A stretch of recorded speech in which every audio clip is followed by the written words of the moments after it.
So, there can be, what I am trying to say is that in a typically in an industrial scenario, you can have various kinds of optimization criterion. Second thing is,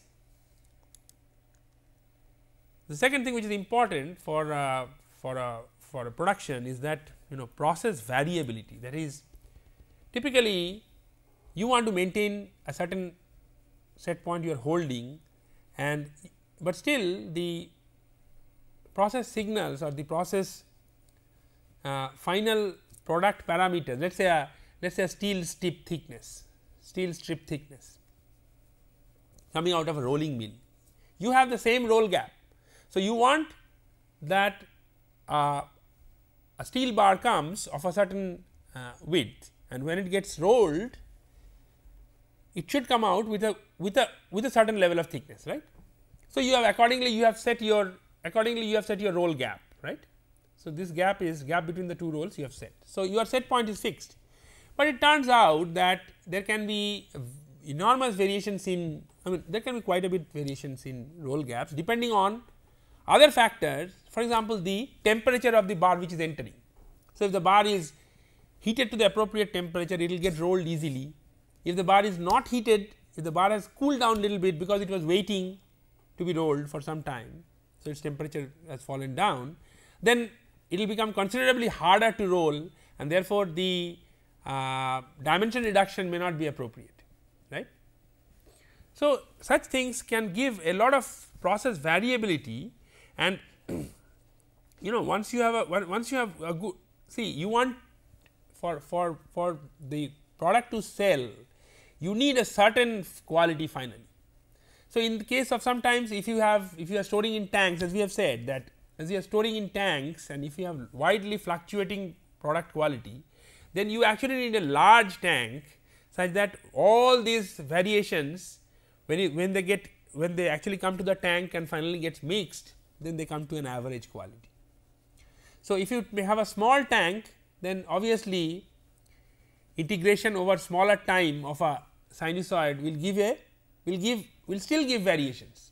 So, if you want to reduce variations, you will need to have large tanks. On the other hand, in the case of discrete manufacturing, you are not, each piece is actually different. So, it is not that if you manufacture more length of steel plates, then you can tolerate certain kind of variations. Variations on one part will not cancel the other. So, in such a case, you have to, for example, suppose a railway wheel, it has to have a certain amount of weight. Now, now when you are cutting an ingot, you are first cutting an ingot and then shaping the ingot in the form of a wheel. Now, when you are cutting the ingot, if you cannot cut precise amounts of material, then what is going to happen is that you will always play safe, because you do not, if it becomes of less volume or weight, then it will be totally rejected. So, you will try to play safe and you will actually set your limit higher. So, you will cut more material, then finally, that additional material will have to be machined, and you are not only going to waste material again, but you are going to waste machine time. So, if you have high variability, generally you do not have good performance of processes. And variability, big variability generally comes for various kinds of problems in processes, like common problems which occur, like for sensors they may have there may be improper calibration. Improper calibration will directly result in dimensional inaccuracy. If you have noise, then because of noise feedback, things will there will be perturbations in the output. Similarly, thermo wells, when they get clogged, they actually can insert quite a bit of time constant, and therefore, especially when you have shifting set points, then the process will not track the set point well, as we have learnt. Similarly, plugged lines can give, plugged lines means all these sensors will actually sense.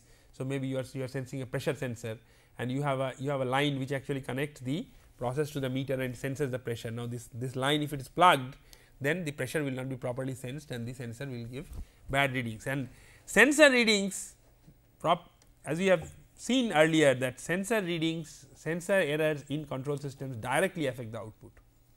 So, if you have any problem in the sensor, it is going to be directly transferred to your output. Similarly, you could have actuator problems, various kinds of problems like friction due to lack of lubrications, then actuators also have sensors. So, there may be problems there. There may be problems of electronics or problems of sealing, sometimes fluids will leak, say hydraulic systems, or problems of power sources. For example, suppose you have a pneumatic actuator, and if you have less air pressure, or you have a hydraulic actuator and your hydraulic pump pressure has fallen. So, such problems give problems in the actuator. These are very typical problems. Similarly, controller may be badly tuned, right, and similar, and of course, the process can develop leaks, it can develop scales on heat transfer equipment, things can get clogged. So, all these kinds of problems can occur, and these problems generally make the performance of the control loop inferior. So, one needs to all the time check whether the control system is actually performing adequately. So, that is the basic job of process monitoring. So, you have process monitoring.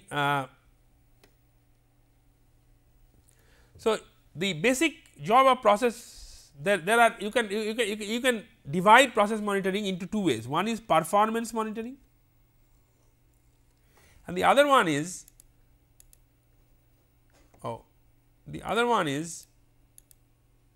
failure detection or diagnosis. So, when you are doing performance monitoring, then you are ensuring that process variables are within specified limits. So, no limits are being crossed, quality will be okay, and you are also ensuring that other key performance indicators, for example, energy being spent or compositions of waste compositions, etc., or so scrap, the amount of scrap or the amount of raw material that you are consuming per unit product. This could be key performance indicators, or the loop dynamic performance, these are within limits. So, while you are doing performance monitoring, you are trying to look for better optimization opportunities, but as such the plant is operating okay.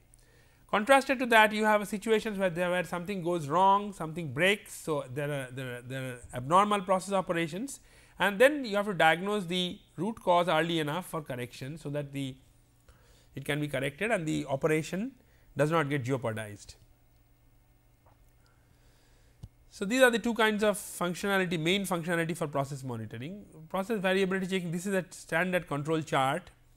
So, you take lots, and then you from those lots you actually calculate mean values, and then you plot the mean values and you continuously try to see. So, you have decided some upper control limit and some lower control limit, and you try to see whether the mean values are actually contained within that. In some cases they may go out. If they go out, that is cause for concern. If they go out too often, then they are cause for concern, and you know that your process variability has increased, right. So, the process is not being able to follow a particular kind of output properties, but the output properties are varying and there is a lot of variability. So, which means that something has gone wrong, right. So, typically you check process variability using such charts.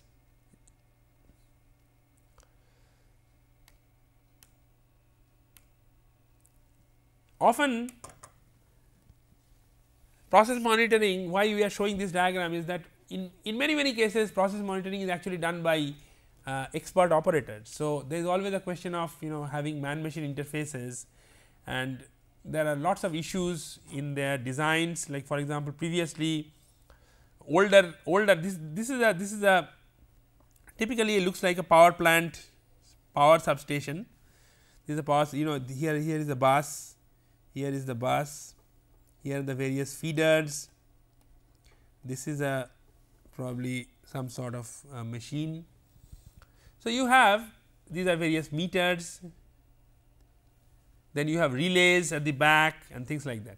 So, you see that these are a panel, these are called control panels. or mimic panels sometimes.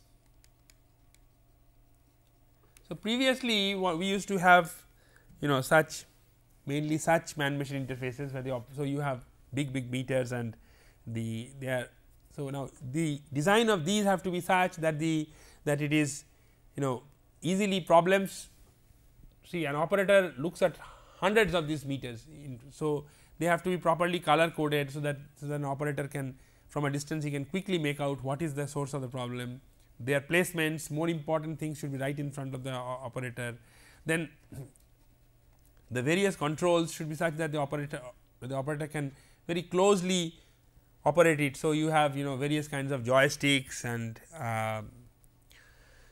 other controls where the operator can conveniently give manual control commands. Of course, graphics, audio visual clues, alarm annunciations.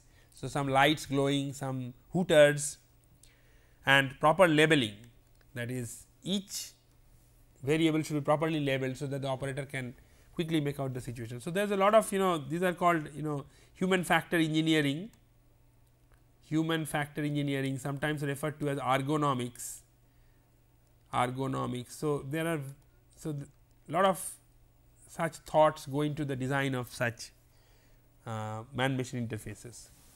On the other hand, if you see some modern interfaces, many of it will be for example, you can see here that apart from these, the operators will have computers. So, there will be VDU or CRT based displays, which will also show these are the modern kinds of man machine interfaces. Typically, a man machine interface shows to the operator these three things. It shows the current state of the process, it shows alarms and events, and it lets the operator compare performance against trends and history. So, these are the three kinds of information that a man machine interface, a modern man machine interface based on computers, makes available to the operator.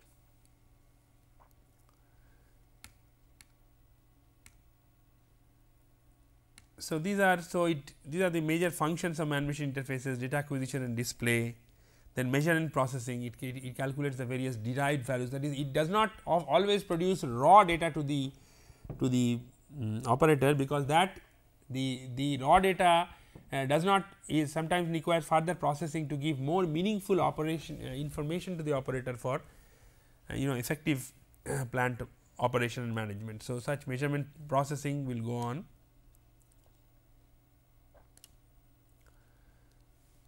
And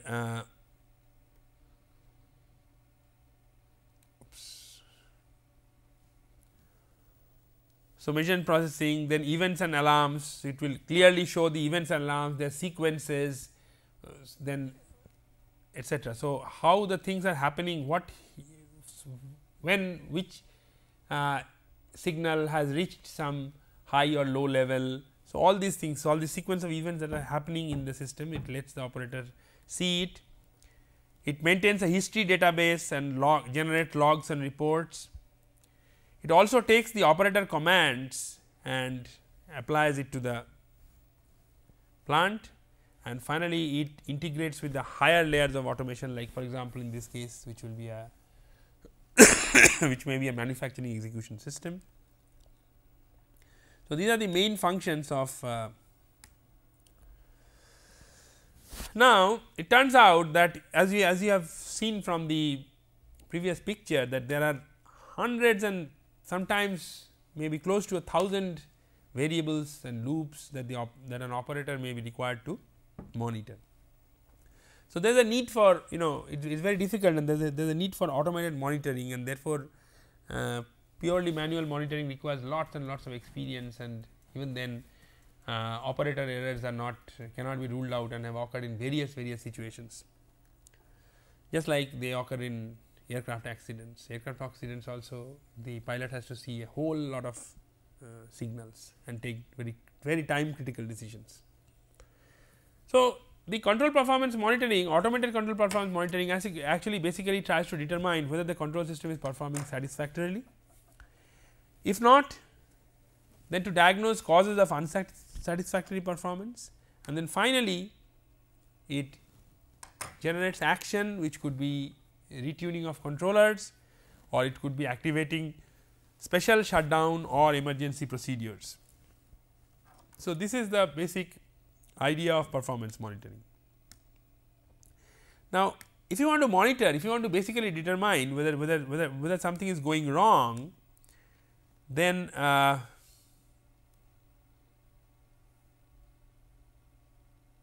just a moment.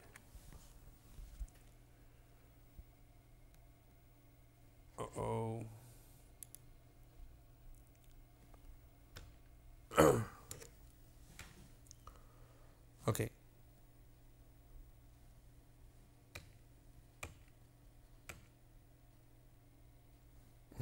Machine interface, then yeah. So, we have seen this one. So, yeah, what I was saying is that if you want to find out whether a plant is working perfectly, then you need to do two things. Firstly, you need to check with a benchmark, something whether it is good enough. So, first of all you have to determine. So, you have to first of all look at some quantities. So, what are the quantities that you are going to look at to understand whether the plant is performing properly. So, you need to select some response parameters or some performance indicator, and then you need to check whether its value is okay. So, you need to define what is okay and what is good enough. So, that is called a benchmark. So, what you do is, so you could have various kinds of benchmark. For example, you could have response parameters like rise time, settling time, overshoots, offsets, integral error criteria. So, all these could serve as benchmarks. So, if you have a too high an overshoot, then you know that there is something wrong, and one of the reasons could be that the loop delay has increased for some reason. Maybe the sensor thermo well has accumulated some material. So, the sensor lag has increased, and therefore, you are getting too much overshoot because the overall loop phase has increased, right. Similarly, you could calculate some certain signals, and we will see what this in little more detail. You can, if you have a model of the process, I mean a dynamic model which could be described in various mathematical terms, then you could generate a residual. That is, you can generate a signal that as long as the system and the model are close enough, then that signal is going to be small. If the system deviates from the model, then the signal will grow up, and then you can try to look at that model, you can try to look at that residual, or you can look at, you can even look at historical data. You can look at historical data saying that, and which that this is satisfactory performance. So, you can always compare. So, suppose some maintenance was done in the plant, and immediately after that you know that the plant was working fine. So, if you have the historical operational data stored with that, you can always compare with that, and then that can also serve as a benchmark, right. So, there are various ways that this process monitoring can be done. You can try to monitor various things like production volume, production quality. For example, you can strip quality tracking in rolling mills, or ladle tracking for continuous casting, because so that you know that you can achieve a certain number of heats in a continuous caster. This was actually a problem for our steel industry, that they were not having enough number of heats. Similarly, you can have equipment health or performance characteristics, like you can actually monitor machine tools whether they have got worn out. You can have fire brick linings, check fire brick linings of furnaces. Similarly, you can monitor process operations, like detect when you are pouring metal, when slag is going to come or not, and etc. etc. So, you can monitor various kinds of quantities. So, as I said that how to monitor a process, you compare a process signal or some other signal derived from them with their expected or normal patterns. So, expected or normal pattern you have to calculate. Then how to obtain expected or normal patterns?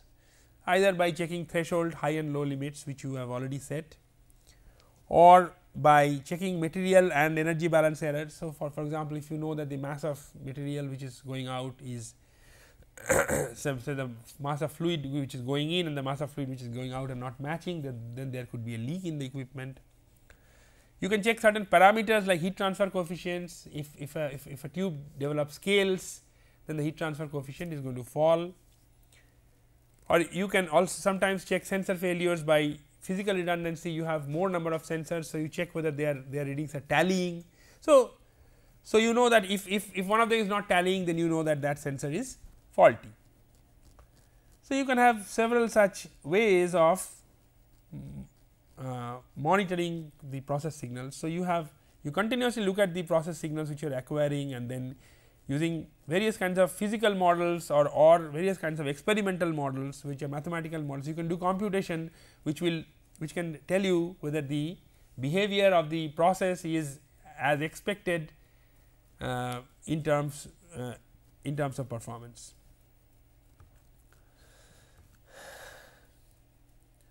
So, I will skip this little bit. This says that the residual signal, model based residual should be calculated such that when there is no fault, then the residual is going to be very small. The moment there will be a failure, this residual will grow up, and so looking at the residual you can determine whether there is a failure in the plant. So, residuals can be generated by various ways, various kinds of signal processing algorithms. We do not have time to discuss those.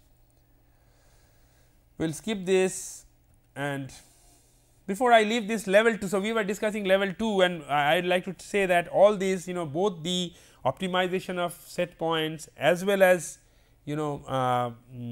process monitoring require a lot of knowledge. So, you have to have good process databases, and you also have a good knowledge base, so that you can actually perform these computations. So, this operation and process databases are very important components of supervisory control.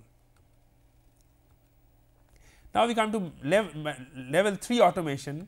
Basic functions are material and production tracking. So, how the production is actually taking place with respect to a certain order, material handling and production procedures, how the material will actually move from one machine to another machine, what will be the sequence, first milling, then turning, then boring, or what. So, the actual production procedures, then resource management and allocation, how many machines you have, how many you are going to allocate to what batches and what orders, production dispatching. So, finally, when you have determined them, then finally dispatching these to the lower level for actual production, data collection and quality assurance. So, assure that from the data that you have got from the supervisory control level as well as from the quality shop, ensure that you are meeting quality standards which are required. And finally, overall performance analysis, the plant audits in terms of material consumption, energy consumption, costs per unit cost, etc. So, all these are typically done at the manufacturing automation levels. Document management is a very important part of modern standards. So, for all these things, for all this doing all this, you have manufacturing execution systems which are computer systems which let you do all that. So, basically this is exactly what is being said, that the manufacturing automation system, this I also said earlier, that the manufacturing automation system actually sits between the business system and the shop floor automation. So, it takes the business system requirements and targets, and then in turn generates the targets which can be then sent over to the shop floor automation system, which is going to actually meet those targets in terms of volume and quality and efficiency of production. And that process is actually basically short term planning and scheduling. So, in short term planning is something which you do in the business system, typically that is in level 4, and so you make choices with respect to order acceptance, capacity planning, delivery times at sites, etc. And then you take these short term plans, and then you further augment them with actual production sequences, production times, route through the machines, etc. And then you also elaborate them kind of week by week, day by day, so that you have a much more detailed schedule. So, these are the differences between basically scheduling is also planning, but over a longer horizon, and with respect to the equipment which you are going to deploy. So, typically this is production scheduling. So, you determine you want to determine production amounts, that means lots and batch sizes, and you are given the planning horizon and the demands and the inventories. So, how much is going to be required, how much you can store, over what time you should plan. If you are given these, then you plan the lot and batch sizes. You can plan timings of operations, the run lengths, that is each set of batches how you are going to run them, and that you can actually determine if you know the precedence order in which the machining has to be done and the resource utilization. So, similarly you can determine how you are going to at which sites you are going to produce these, using which units, which equipment items, etc. Okay. So, this is what you essentially do in production scheduling. Now, if you take finally we are going to take we have to take when we go to higher and higher, then we have to take an integrated view of the business, and that is sometimes modeled as a supply chain. So, you have on one hand we have the orders, and based on the orders you have to do resource planning, and you have to actually make your raw material logistics, that is how you are going to procure the materials that you are going to transform to finished products. Similarly, you have to have you have to create the facility for production, which can come from R&D, basic engineering, and then construction. So, you have to do capacity planning, you have to do actually manufacturing resources you have to put together. So, once you bring the raw material and the manufacturing resources, then you can actually do production. Here you can do production. So, this is the place where you do production, and then once you have the production, then you have to finally it has to start with the order and it has to end with the delivery, right. And all these DCS supervisory control actually work only in this part. There is these parts are still managed by the enterprise or the business systems which take the product and finally ensure that the order to delivery sequence actually takes place. So, this is, and obviously if you want to manage the whole supply chain, then it requires actually basic coordination between these systems, which are sometimes called business systems, and these are the MES and the DCS, manufacturing execution systems, and the distribution control systems, distributed control systems, and these are the B2B systems. So, these systems obviously require synchronized business and manufacturing systems. So, this is the essence of it, that they have to be synchronized and they have to be integrated for ultimate coordination, right. So,